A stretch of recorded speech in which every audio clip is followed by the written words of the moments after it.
Alright, so after I got the new thing set up, so yeah, as I was saying, in the year that the old TAS was released, there was quite a bit of new discovery in terms of like what we can do specifically with Project M.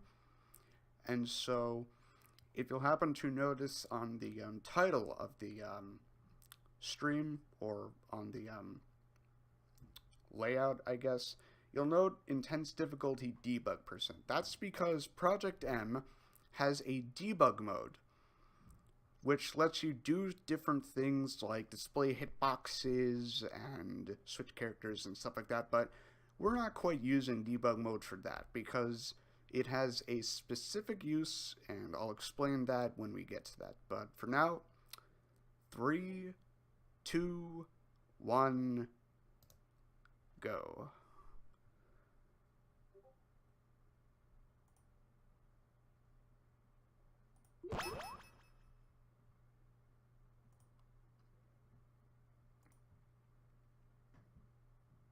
And so yeah, with this in mind,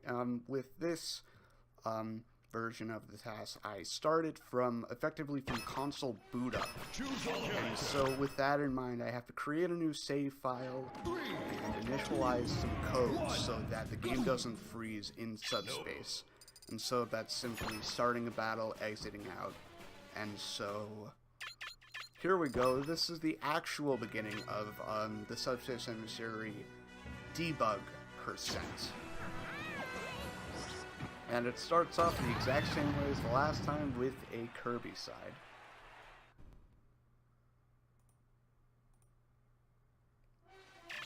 And so with this case, I actually choose Mario instead of Peach because, well, I can do better on game manipulation, alongside the fact that Mario is actually pretty fast in comparison to the rest of the characters choosable. And alongside that, I have a much better understanding of like RNG manipulation in this game, or I have better luck in getting that.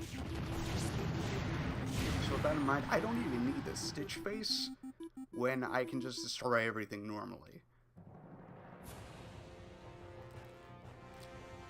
And so with the Kirby fight, I do it in a slightly faster method by hitting both the cage and cage with the same hammer, which lets me beat it with a single attack.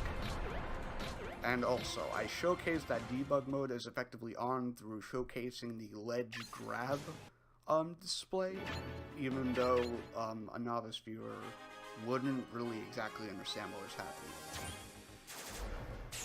And so, I still choose Pit, because Pit is still faster than Mario.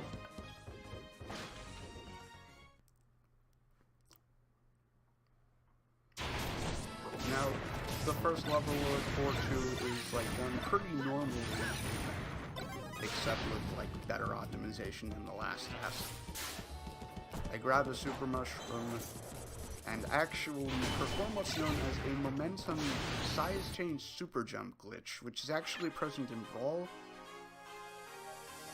in which I up B right as the Super Mushroom runs out, which lets me retain my horizontal momentum. Now remember what I said about debug mode? Well, this is basically what I was talking about. Now, one of the other features of debug mode is the ability to lock the camera. Now, the thing is, with Subspace, it has a moving camera, it follows the player, but if you pause the game and zoom out with camera lock enabled, the camera remains zoomed out for a brief period. And so, that carries the blast zones with them, which means I can effectively go out of bounds or do anything I want.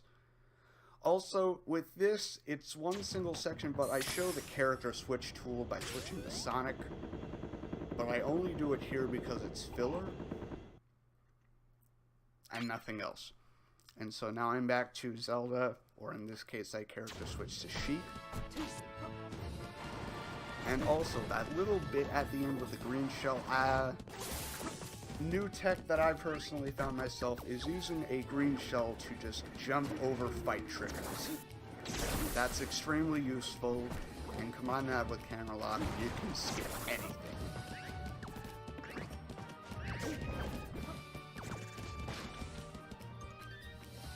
And so I do a much better damage boost there. And if you're wondering, yes, it would be faster to just use Sonic all the time, but I don't, because of entertainment. Now, that right there, that is effectively the true purpose of camera lock. Normally, the camera doesn't let you go any further than that, but I just say nope, and go right to the end, skipping literally everything. And now, we're at Diddy Kong. Now here is when I discovered the usage of pausing the game to manipulate RNG. Now effectively, like, pausing the game, it modifies what items you get from enemy kills, what the CPUs do, and what bosses do, so it's incredibly useful, and I found that out here, which effectively lets me use RNG manipulation much more. Now the thing is, I can skip this fight with using a green shell. Now, I can walk on the arrow like that because of it's unloaded, uninitialized. And so if you're wondering why I'm doing all of these like little damage boosts here, it's because I'm preparing for this one singular damage boost that lets me skip this auto-scroller. And I have to do it twice or else I don't get to make it. And so as you can see, camera lock is incredibly ridiculous if used properly.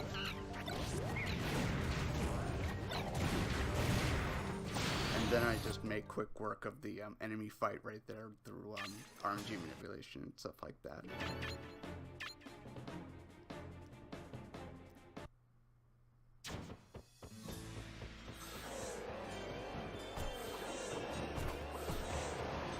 And so now we're back with Pit. Still doing effectively the same stuff, just a slightly better damage boost than the last time.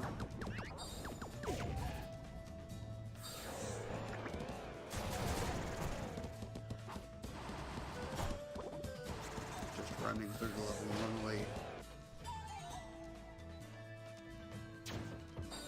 Now the thing that I talked about with setting up with the arrows, that's what I do here. It took me quite a bit of time to actually set it up properly, but as you can see, the result was great.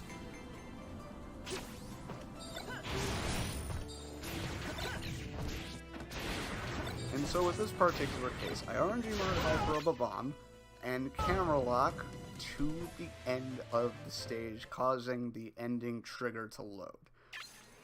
Because, basically, the game actually resorts to normal blast zones when a fight actually takes place. And so I couldn't do that on, like, first or second fight, because I would have been too far away to get to the problem. So yeah, now we're against Rayquaza. And now he's gone.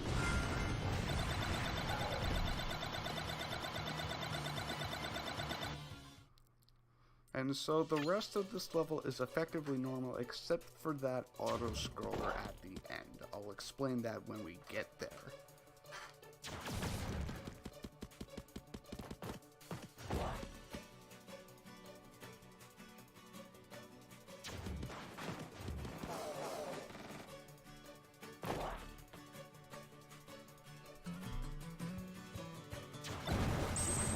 So, yeah, with this case, I found that double jumping on the ladder is actually faster than climbing up it normally, so that's useful.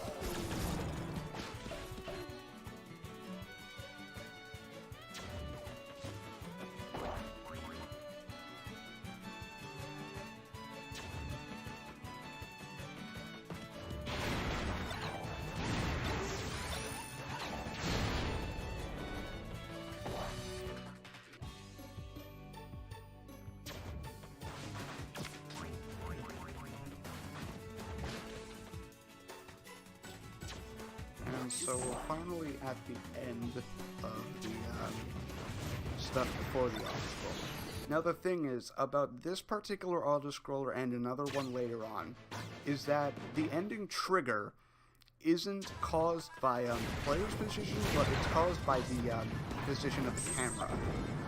And also I RNG modify for a turbo mode item, which lets me completely break the sequence of the scripted cannon event.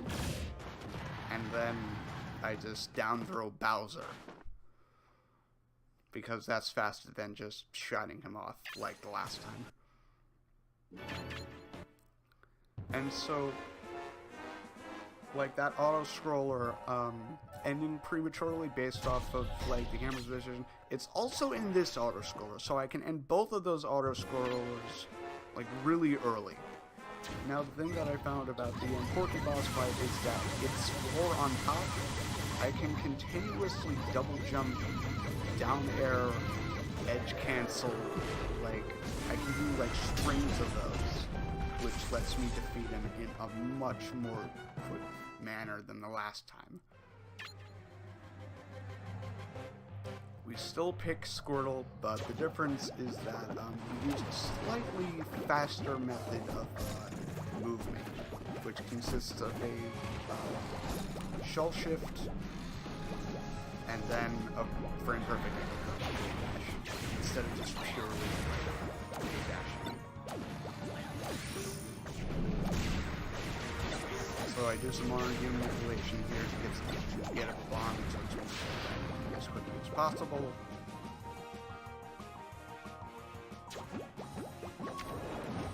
And so now we go to here. Now a thing that I've been doing in this version of the run is trying to hit enemies and knocking their corpse trajectories, I guess you could say, into other enemies, because they themselves have like a damage box that hits other enemies, and as soon as they hit an enemy or hit the blast zone, they're fully considered gone. So I do that as much as I can. Also, I get a turbo mode item and then conserve the vertical momentum of my up B to fly over the fight trigger. And so that's that level completely done.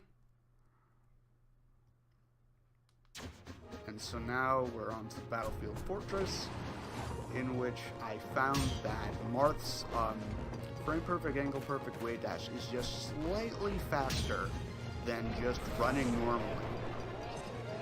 So I do that. And also, the sword primates, some of these sword primates attacks, they have a large shield SDI value, which I use to effectively teleport.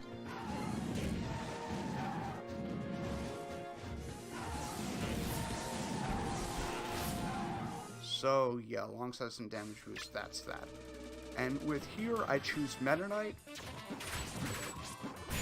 because his attacks are just quite faster alongside my complete knowledge of RNG manipulation, or better knowledge of RNG manipulation. I still don't know how it's completely done, but it's good enough, obviously, because I got a green shell and a home run back and cause havoc with everything. Also, I was able to effectively teleport in that because the Scope Primate's little shots, you can't SDI them normally, but if you get hit by another attack and then get hit by it, you can, and they have a large SDI value, so that's how I go. Also, the reason why I have so much damage is because I'm gearing up for a damage boost assisted with camera lock that lets me skip all of the fights and the auto-scroller itself.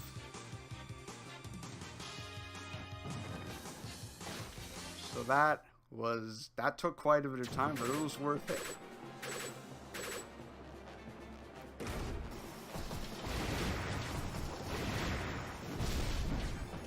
And so now we're on to this fight, in which I do some more RNG manipulation and get the items that I need. And actually perform a really good damage boost. Because the thing about the camera in scripted horde fights is that it moves around like normally, like wherever you move it to, even if you take damage. And so in the brief period that the game is transitioning from the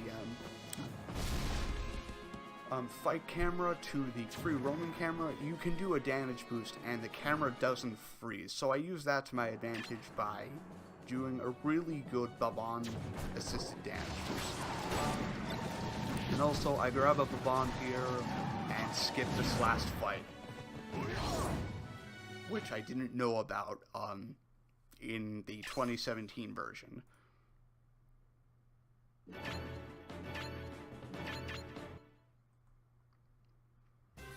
And so now we are on to the forest once again with Yoshi, in which I actually wait here and build up some damage to skip effectively every single fight in the game, with the assistance of camera lock.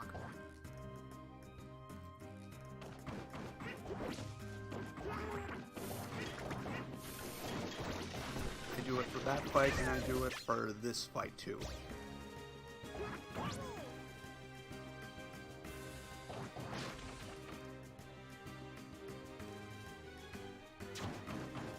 Now, in this particular case, I RNG modify for a block, damage boost, camera lock, and then get hit by the Trowel on like the instant it spawns, so I can get either hit stun or knock back just enough to land right at the end of the floor.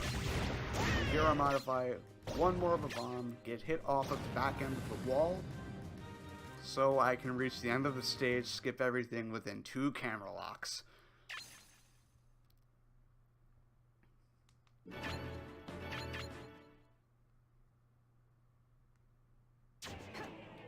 And so here we are in the research facility, where we still use Zero Suit Samus, but is that all? That's gonna change. We still use Pikachu.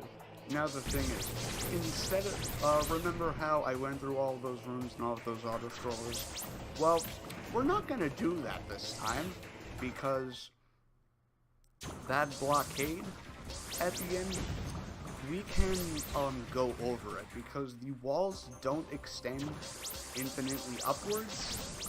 Like, they have an ending point in which there is no collision after that. So I do this damage boost, camera lock, and then go over the wall right to the end, which lets me skip everything that this level has you do.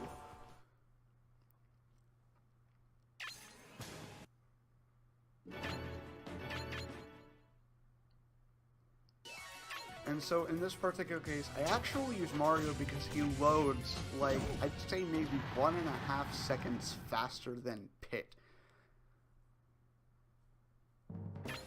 So if you combine that with, like, the fact that Mario can naturally, like, dunk opponents fairly easily, Mario's faster.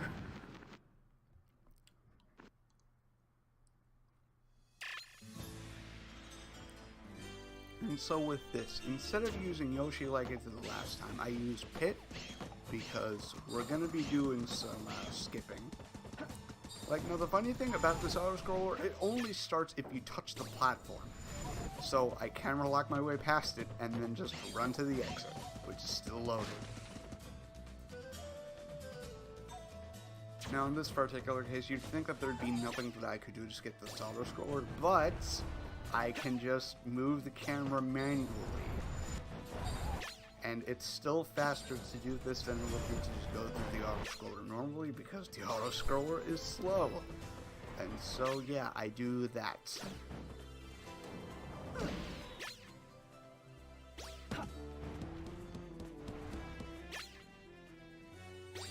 All the way to the end of the level. I do this in a couple more auto-scrollers because I have no other option.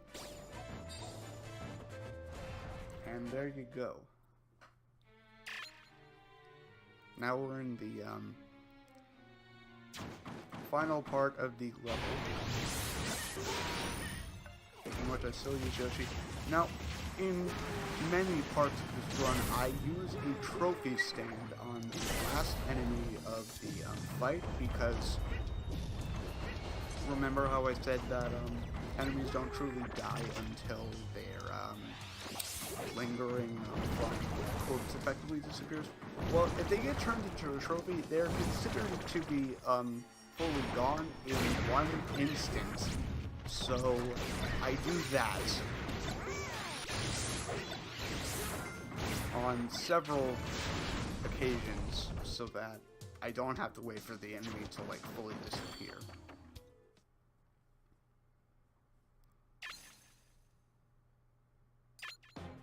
And so here we are on the path to the ruins, in which we still use Squirtle. Sorry, Lucas. Now, in this particular case, I energy modified for a green shell, because the upcoming fight, I can just hop over it.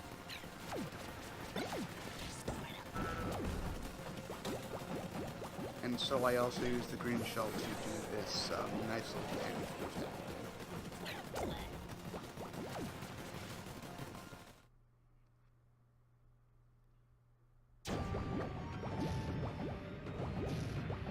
Now I do several more damage boosts, RNG the bomb, and fall down the pit. Now the thing is, the blast zones are still designated by the camera, so if I move the camera, the pit doesn't act as a blast zone. So now I just camera lock my way all the way to the end, skipping every single fight and auto-scroller in that level. All by properly timing when I damage boost myself with the bomb. The fight with Wario goes more or less the same, if just slightly better executed, I suppose.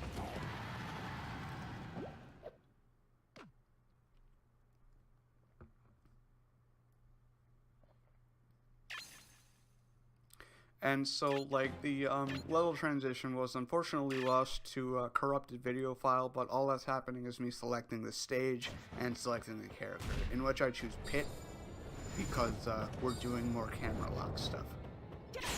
Now in this particular case, I modify 2 bombs and get hit by the Goombas so I can fall down, damage boost myself all the way to here, skipping the fight. It saves a couple of seconds. I do more camera lock damage boosts. I'm not afraid of the ladder this time like I was in the last one. And here I am. Well, at the end of the door. Key room goes as the same as normal.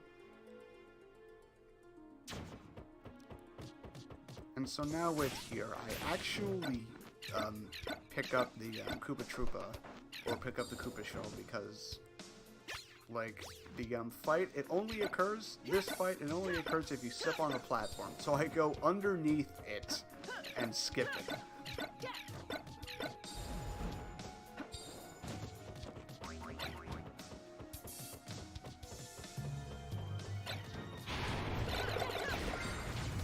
Now the interesting thing is, like, whatchamacallit, that bomb based damage boost, I didn't need to do the camera lock because, as I mentioned before, the game doesn't lock the camera when in the transitional period from a horde fight to the moving camera.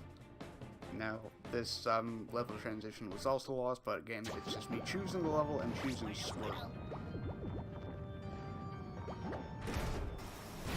And so,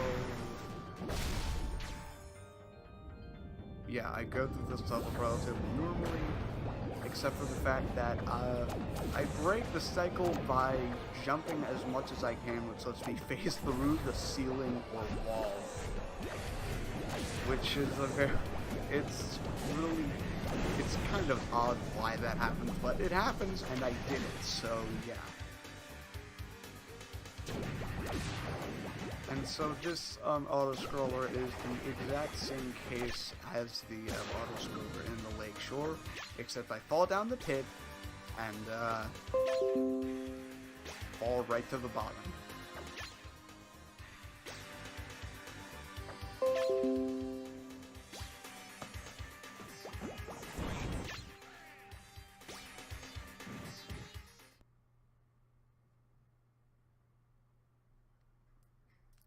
And so that self-destruct with Ivysaur, I do it in a much faster method because the camera, it has a default position that it always goes to even when paused. And that default position in this level is like way beyond to the right. And so I do that to SDI, like in the instant I cause the auto-scroller to happen. Now, after that, I go to Lucas, do some stuff, get a cracker launcher, do some setup with that, get the green shell, and the SD Squirtle, which lets me do a bunch of stuff with that. I'm basically unpausing the camera, like, in the camera's transition period to getting into its default position. So then, single fight with Charizard, I footstool him all the way down. It's only possible to do this because Charizard has 3 jumps, and you can footstool out of a double jump, but not out of any other move. So yeah, I choose Meta Knight here because he's fast. And I skip this auto-scroller in the same manner as many other auto-scrollers.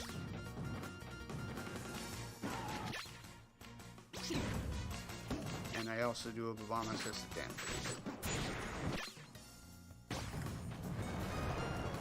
Now in this case, I already modified a turbo mode item, which lets me conserve horizontal vertical momentum on that enemy, and it lets me fly right over the fight trigger.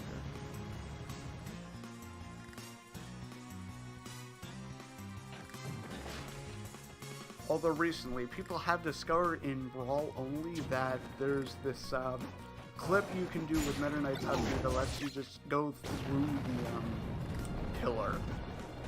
Like, you don't even have to go up and over, you can just go through. And so with here, I RNG modify some of the bombs and do this very large damage boost right over the wall, which skips an auto-scroller and a mandatory fight at the end of it. So that's great.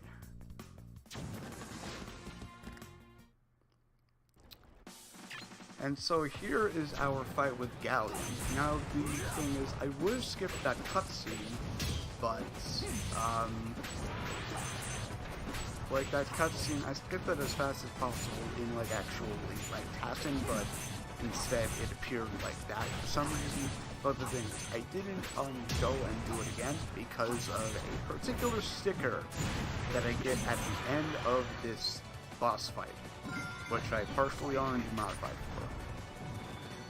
It's the Bullfrog sticker, which lets the person who's holding the sticker have a bomb in every single room, which is incredibly useful for Captain Falcon in the Great Maze. So that was future-proofing. Lucas is effectively the same way as the last time I should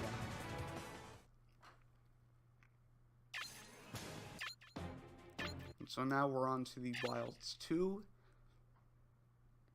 in which we use Pit once again instead of Yoshi because of fight skipping. Now the interesting thing is that normally the camera blocks you from going any further, but I skip that by camera locking my way past it. But the interesting thing is that the PAL Brawl mode, the PAL version of Brawl, like, you can fly over the fight trigger, but if you self-destruct, it spawns you like right in the middle of the room instead of like right at the beginning of the level. And it's a PAL exclusive Brawl trick, which is interesting. Now in this case, I do some damage boosting, build up some damage, get up a bomb, and then damage boost my way right to the end of the level, skipping a fight and an auto-scroller, which is nice.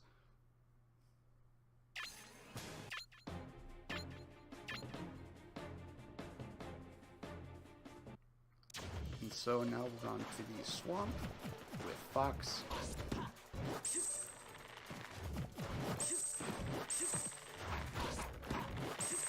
It's effectively the same as the last time, except I do a second damage boost instead of just one.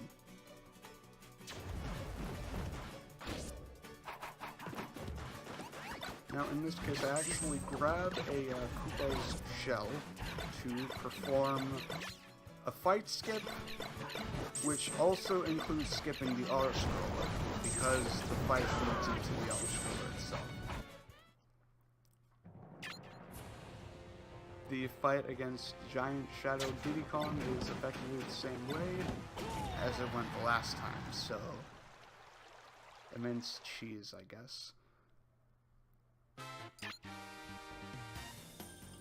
And so we still choose Fox.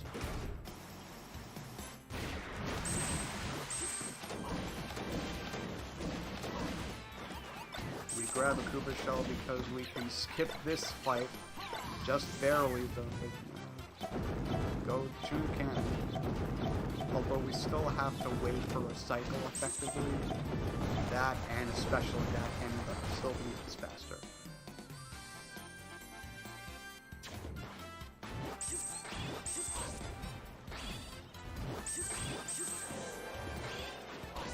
And so then we do some more Koopa assisted damage boosts alongside a camera lock damage boost right here.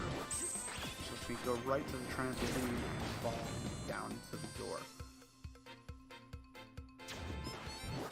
Now in this case, the auto-scroller doesn't begin until you go onto the platform, so I don't, and I camera lock skip past it. And then I damage boost myself all the way to the end.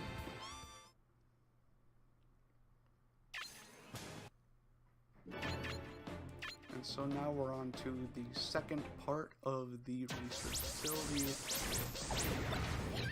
which I actually grabbed green shell. Not for camera locking, but to hit that switch early, which means I have to wait less time for the blockade to disappear, because in my testing, camera locking past the blockade is slower than it is to do this. So, yeah. Now, in the two Dark Samus fight, I get effectively lucky and have the second Samus go towards me instead of just staying over on her side. So, yeah. Still choose Pikachu. Sorry, Samus. I do more optimized quick attacks here, among other things, and a more optimized damage boost.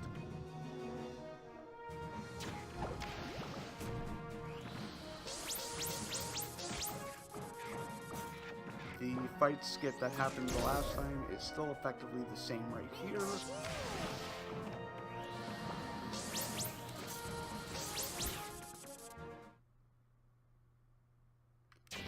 Now, in this case, the reason, like, all of the quote-unquote rooms are actually a part of the same room, which means I can just camera lock, like, to the ending door, like, from above, which is cool. And so this fight with Ridley is effectively the same as the last one.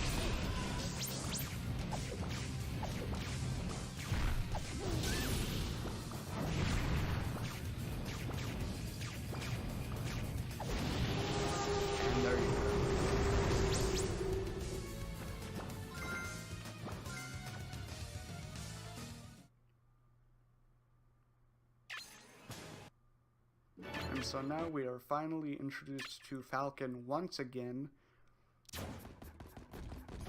And it's funny because his level plays exactly the same as the last time, even with debug mode, camera boost, camera lock and stuff.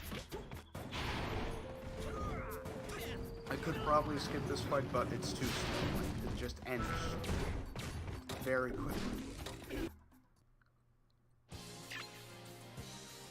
And so this fight goes out effectively the same way, except better RNG use and better execution.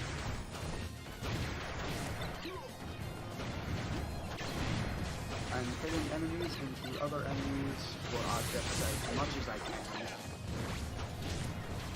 I also managed to use a hothead as a strategy, which helps a lot.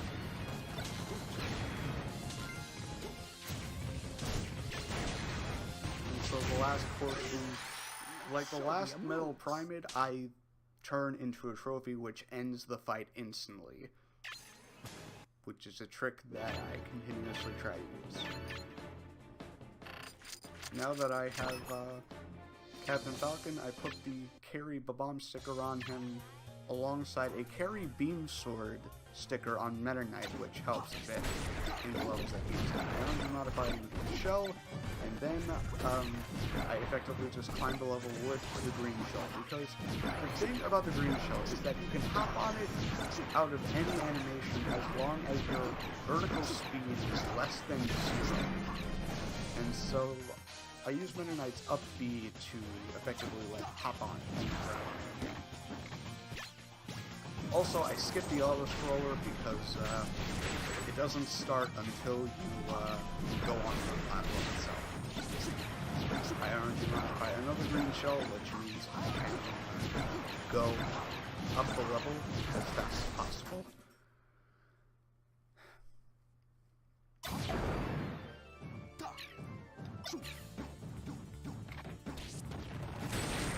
In this case, I was able to RNG modify 2 bombs, which means I can camera lock past the fight trigger all the way to the end.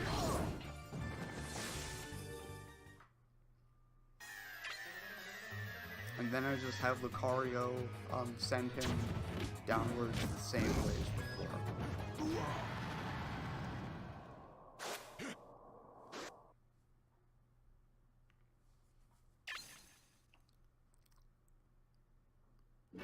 And so now we are in the canyon, in which we finally choose Yoshi, in which we effectively do the same stuff as before, but more optimized, with green shells.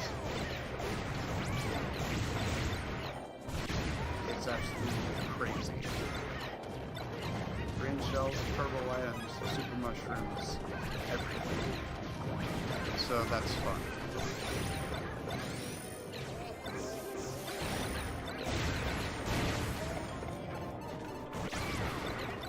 I launch an egg with up B right as my super mushroom runs out, so I don't have any impact up B. And I was happy that I actually got it. It took me quite a bit of tries, but I got it.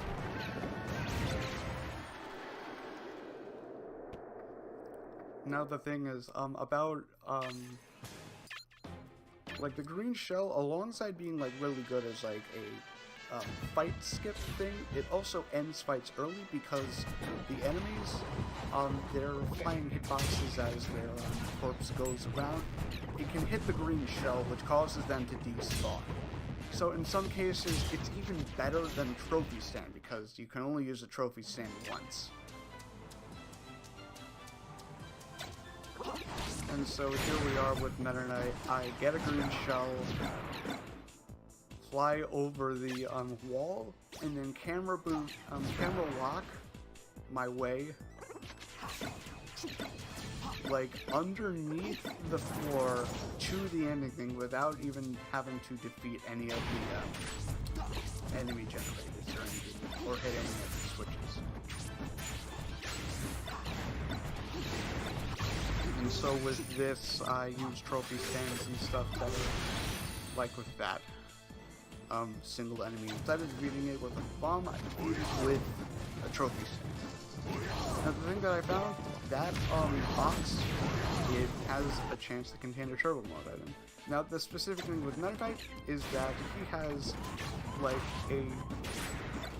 the ability to conserve horizontal momentum by using his side B after his up B. It's like one of the only cases of horizontal momentum conversion in the game, and I do it there. So with this level, I just beat the enemies more quickly. I use a trophy stand on the little blue enemy there, and that's that. I beat the Shadow Peach and Shadow Zelda in the same manner as before.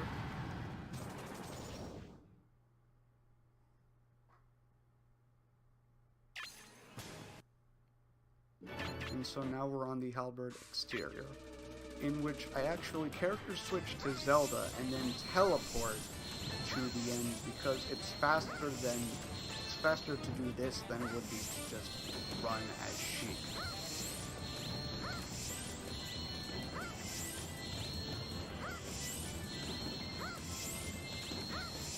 So I do that as often as I can.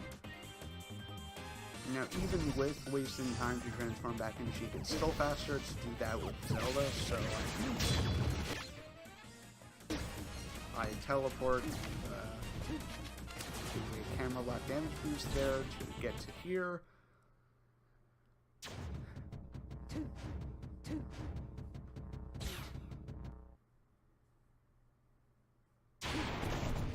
And then go into this fight down, please. Arms is modified into shell.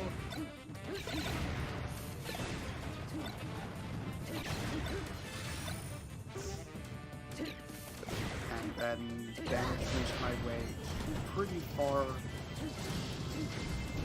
thanks to the transitional period between the board fight and normal.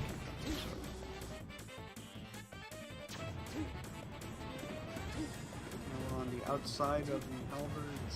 This is the last time, but just slightly better execution, I guess.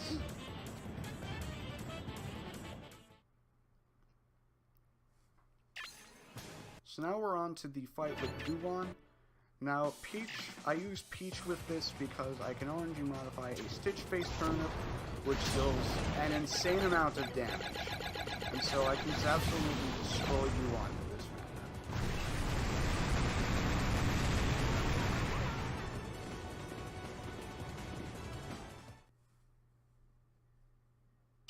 And that's the end of that. And so now we're on to final area before, effectively, well, some of the final areas before the Great Maze, or Subspace. Now, I'm able to fall past the elevator in that case, which saves just a bit of time. Now here I RNG modify it for a Babon, get hit by the enemy, get another Babon, and camera lock, damage boost to the ending trigger without having to do the fight. And so now we're on to the Subspace Bomb Factory, in which I have Captain Falcon with a Babon in every single one, in which I use it to RNG modify her shell, which lets me skip this fight and the auto-scroller that comes after it. And if you're wondering why I can grab the green shell after jumping on it, like, there's a brief window where you can. It's effectively frame perfect, but I can do it, and so I do. And so there's another green shell that I modify. I hit that switch, go all the way down, camera lock so that the green shell can hit the switch without me having to go through the fight. I then get another item to hit that final switch, and then go on.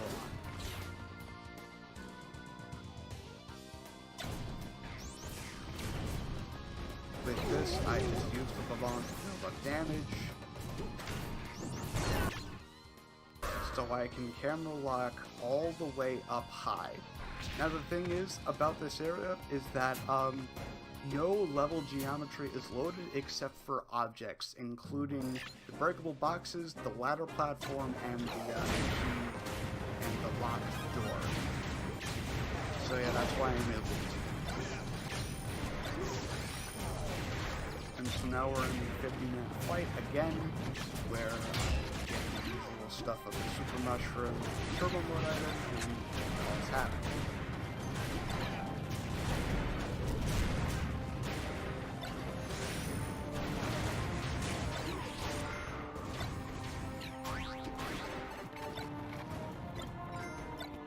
And I RNG modify for a Babon right there, and then throw the trophy at the arm right, which ends the fight instantly. Show me a move. Or, no, not the arm right. Also, with here, I used, I alluded to this in the last run, but here I do it in full force. I use the Babon to completely skip the auto-scroller.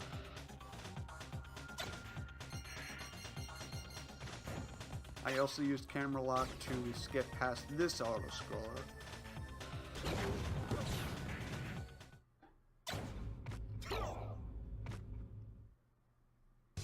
And then fight Meta Ridley as normal.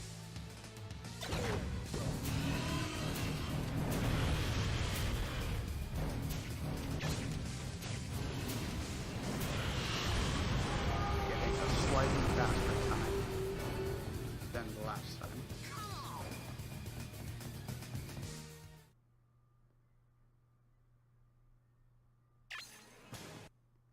So now we're at subspace, in which I choose Captain Falcon, make quick work of a fight, and then skip the auto-scroller.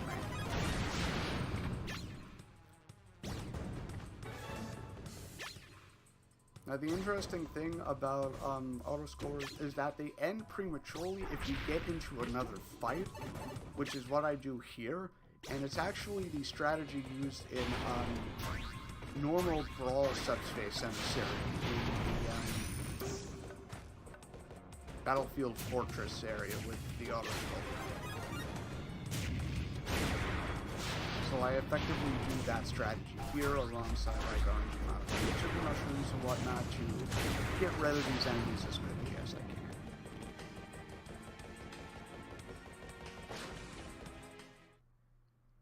And so that is Subspace 1. Subspace 2 is Luigi with effectively the same stuff, except for new strategies in retaining horizontal momentum, because the odd thing with Luigi is that he doesn't conserve his wave dash momentum out when jumping, but he can conserve it if he does like a special attack like using a or falling through a platform, so I do that more in this level.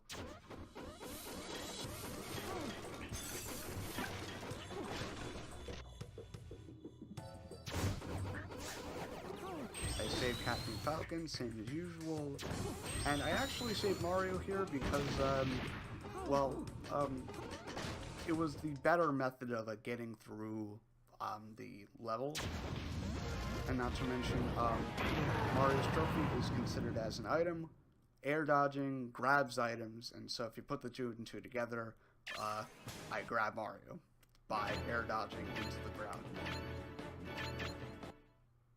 And so now, final level before the Great Maze once again, we have Kirby. I go out of my way to say Peach here specifically for the final boss, which you'll see at the end of the Great Maze. I do another damage boost, and I skip a fight and an auto-scroller and another fight, because they're all linked together.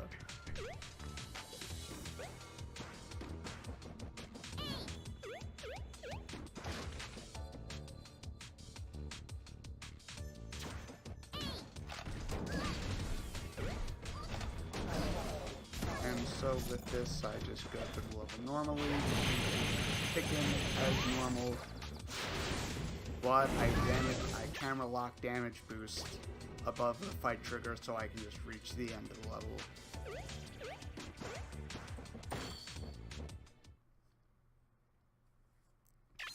And so now we're on to the Great Maze. With Captain Falcon, with the bombs and everything before. Now here is when I specifically found out that he is pausing the game and unpausing to manipulate boss RNG effectively in regards to boss attacks. Well, no, I found it out in the first fight with Meta Ridley, but I use it in very much full force.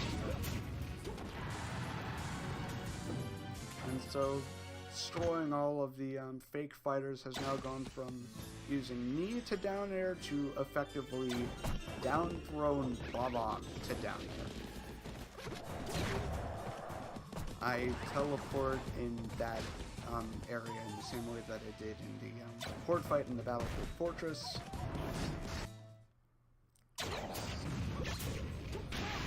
And in cases where the bomb can't really be used, I just drop it and then do knee to dodge, same as the last time.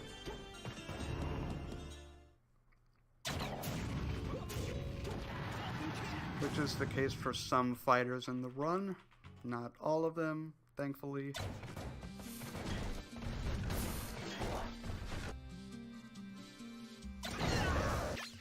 I camera lock damage fix my way to the ending door.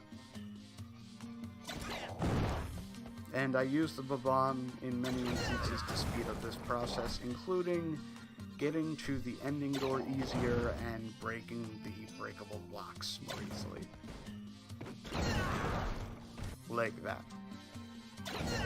And this. Show me a move.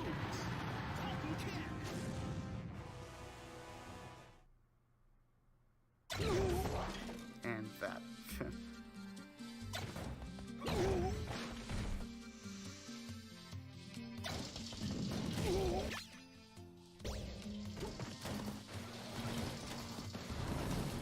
But yeah, I reach damage percentages much higher here than I do in the last subspace task because I don't have any fear of dying because I can just move the camera.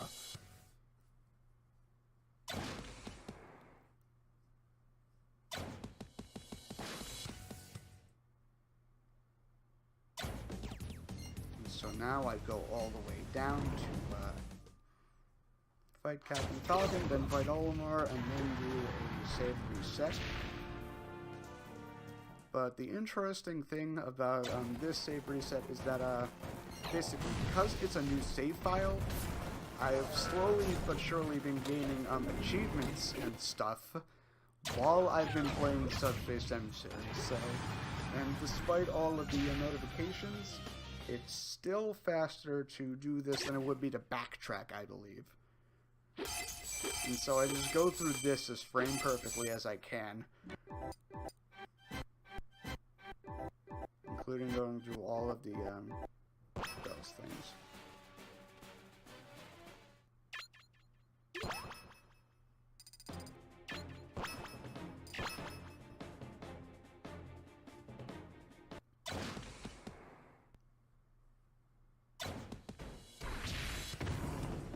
And so now we're in our fight with Hulan,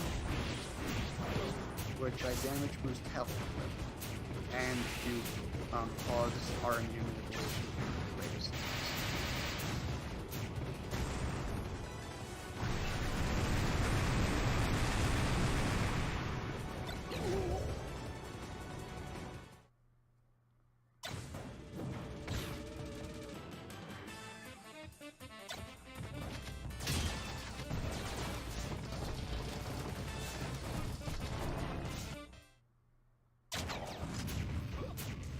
So I make quick work of Snake, go down and defeat Game & Watch as usual, but instead of actually backtracking this time, I actually do another save reset.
So Meta Knight is dead, and, well, fake Meta Knight. And so now I go through and fight with Ness and Porky as usual. There's not that much camera lock damage boosting in this section because there's not really many opportune moments.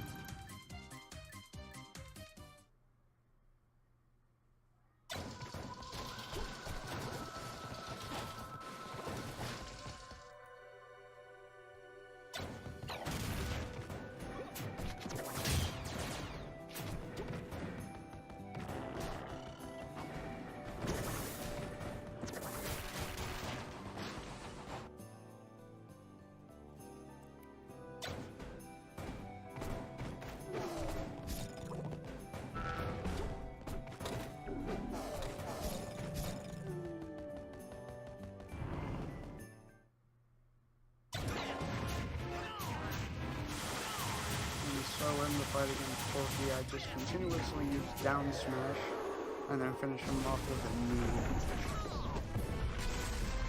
knee. Even with the knees, like extra damage with the leg sticker and the electric sticker, doing continuous down smash is just still faster. I do a camera lock damage boost here, and then go into the next section, in which I fight Donkey Kong, and then go into the research facility. After doing one more damage boost.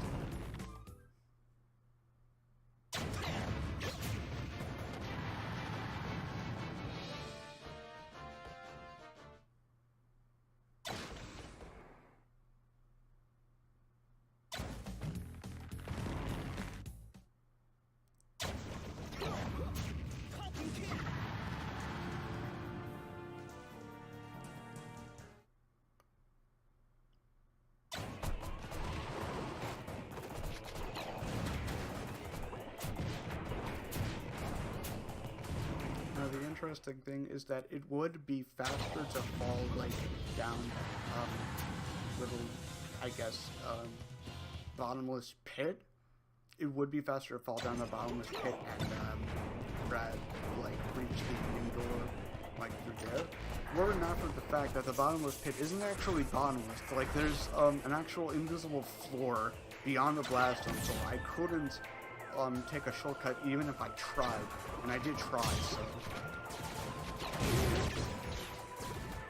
Now, in that particular room, the camera's default position was the beginning of the area, so I was able to do a very quick camera lock to damage boost like all the way back to the start.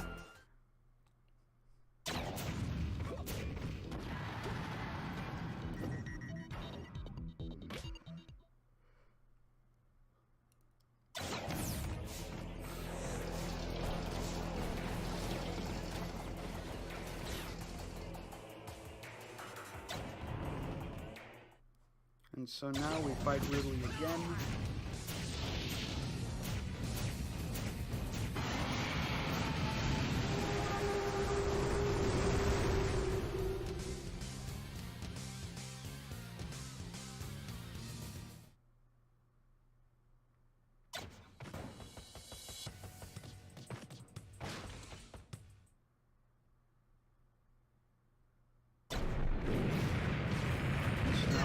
Fight Bowser with the assistance of like 2 camera locks, I believe. Now the interesting thing is that the knockback of the flames normally override the knockback of a bomb, but they don't if Captain Falcon has already bounced off of like the wall of the ceiling once. So I exploit that by hitting the ceiling and then getting hit again. Now in this particular instance, it's faster to damage boost to the minecart than it would be to take the minecart. In this particular instance, the camera's default position is later on the edge, so it's faster. Much faster than normal.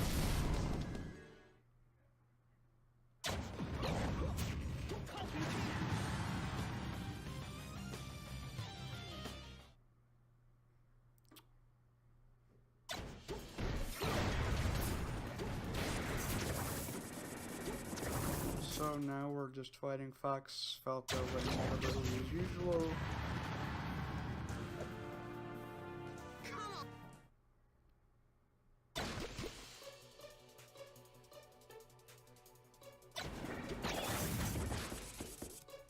With 488% to my name. So I'm gonna get higher from here.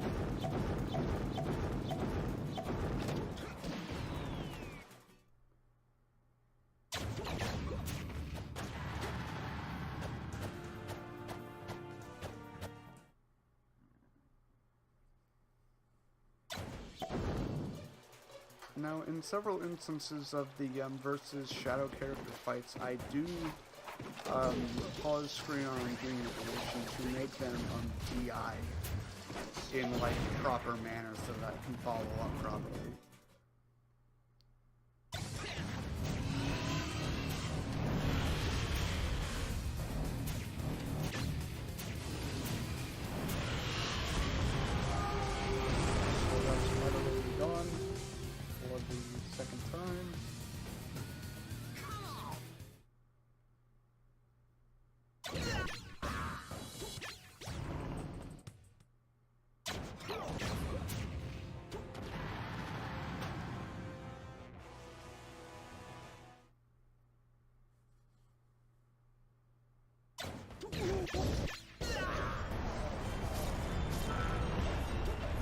do some crazy camera walking right there so I can just skip, like, having to actually jump.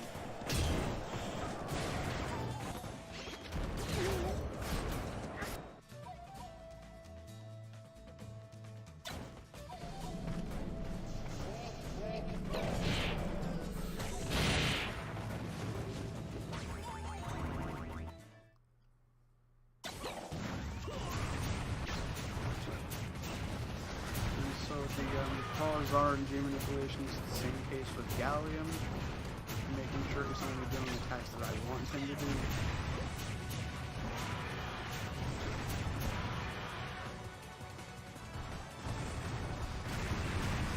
And out of all the items to spawn, it's the green shell, even though it isn't used.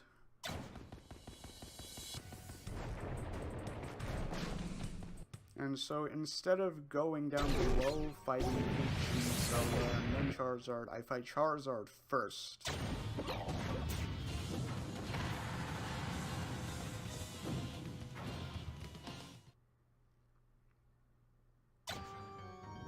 And then camera lock my way through the level.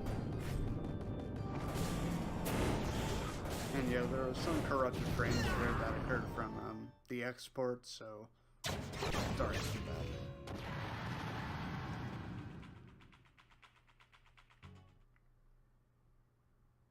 that.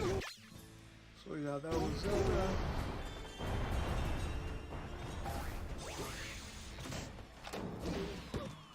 damage boost my way to Peach.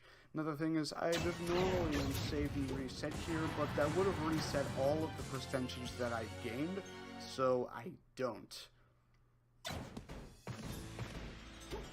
Even though it is like slightly slower here, it's much faster overall because of the heavy amount of like camera lock damage boosting that Falcon does.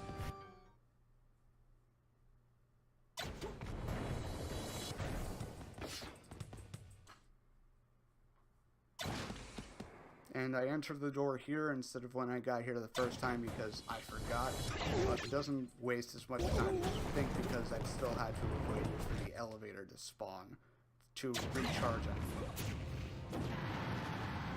So yeah, that's Wario completely done.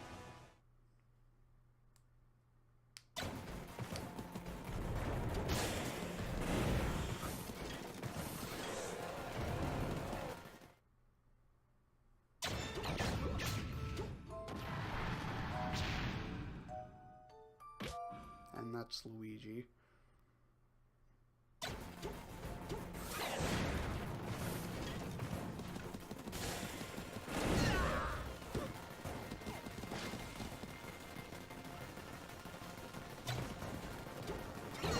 I do this rather large damage boost up the platform, so I don't have to jump up there.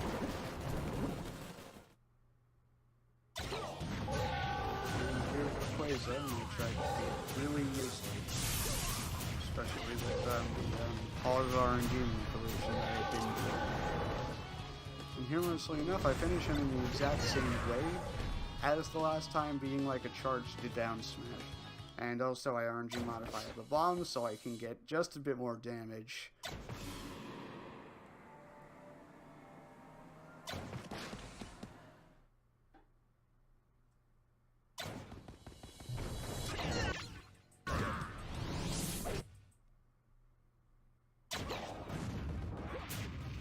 Humorously enough, in this one, Lucas doesn't even like run towards me, he just runs away to the point where I just down air. I have no need for him.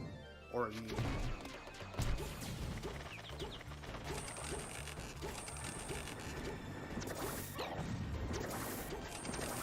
Because of the way the level is laid out, I couldn't really find any optimal damage boost spots. So I just climb up.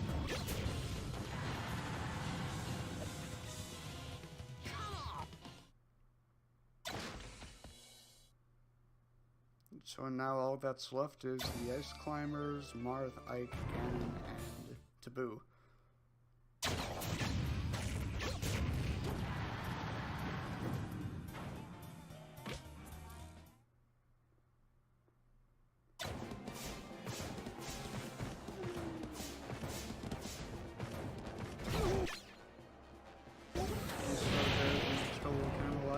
We are now at the maximum percentage that the game can even, like, display. I don't think that the game even handles anything more than 999%, but here we are, and we reach the cap through damage boosting.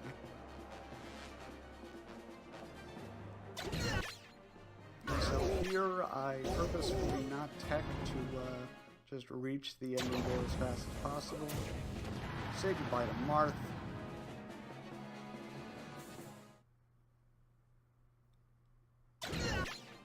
Do another damage boost right to the end here. Unfortunately, I wasn't able to break through the key door without the key. It just can't work. And say goodbye to Ganondorf, and well, here we are. This is pretty much the end of the run. Except instead of using Captain Falcon, I use Peach. This is where Peach is used. And you modify first to chase Turnip, do some stuff. Taboo only does one single attack, and that's time.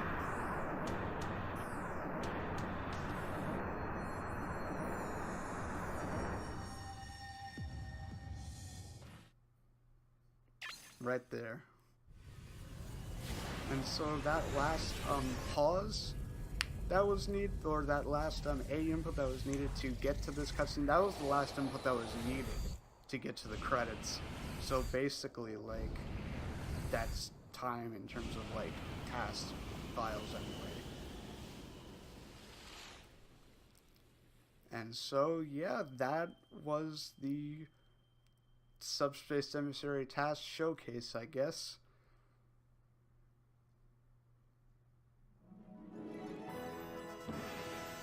I mean, if you want, I mean, I guess we can have the credits, like, continue on, but I mean, if not, if we're running behind schedule or anything, I mean, I can hand it off to the next runner. Thank you all for watching.